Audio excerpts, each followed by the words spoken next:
దాదాపు ఓ 3 దశాబ్దాల క్రితం అందరి యువతలాగే ఓ 20 ఏళ్ల కుర్రాడు జీవితం విసిరే సవాళ్ళను ఎదుర్కొంటూ వాటి సమాధానాల కోసం ఎదురుచూస్తున్నాడు. ఏం చెయ్యాలో తెలియని నిస్సహాయత, ఏమవ్వాలో తెలియని అసహనం. ప్రపంచం ప్రశ్నల పుస్తకంలా కనిపిస్తోందే తప్ప ఎక్కడ చూసినా జవాబు జాడేలేదు. ఇది కేవలం ఆ 20 ఏళ్ల కుర్రాడి సమస్యే కాదు, అప్పటికి ఇప్పటికీ ఎంతో సతమతం అవుతున్న ఎందరో యువత సమస్య కూడా. ఇలా సతమతం అవుతూ ఎటు వెళ్లాలో తెలియని సమయంలో మార్షల్ ఆర్ట్స్ అతనికి మార్గం అయ్యింది.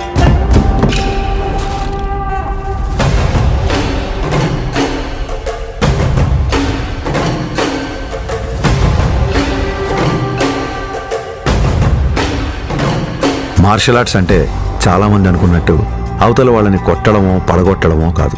మన అహాన్ని తొక్కిపెట్టి మన కాళ్ళ మీద మనం నిలబడ్డం, మన ఆవేశాన్ని అరచేతి అదుపులో ఉంచుకోవడం.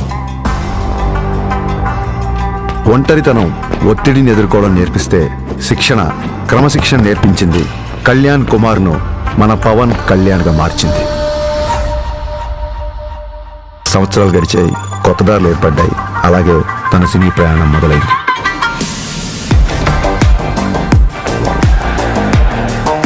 తను నేర్చుకున్న కళకు శిక్షణ తోడయ్యేసరికి అది తెర మీద నిజంలాగే కనిపించింది.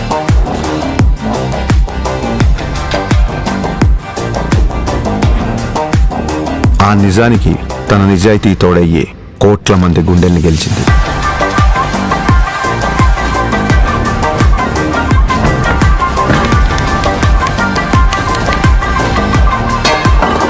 ప్రయత్నంలో లోపం లేకపోవడంతో ఫలితానికి సంబంధం లేకుండా ఎంతో మంది అభిమానుల్ని ఆయన దగ్గరికి చేర్చింది. కరాటే, కిక్ బాక్సింగ్, ఎస్క్రిమా, ఇలా మార్షల్ ఆర్ట్ ఏదైనా అదే డిసిప్లిన్, అదే క్రమశిక్షణ. వాటిని కూడా తన సినిమాల ద్వారానే జనాలకు దగ్గర చేశాడు.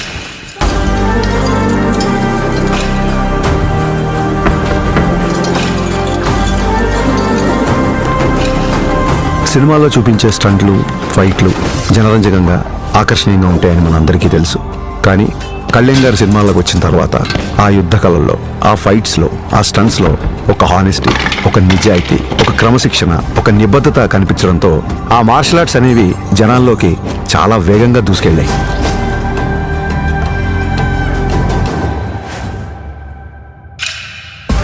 అసలు మార్షల్ ఆర్ట్స్ ఫిలాసఫీ చెప్పేది ఒకటే, కంటిన్యూస్ లెర్నింగ్, నిరంతరం నేర్చుకోవడం. అందుకే ఇప్పటికీ ఓ స్టూడెంట్లా మార్షల్ ఆర్ట్స్లో తన ప్రయాణాన్ని కంటిన్యూ చేస్తాడు.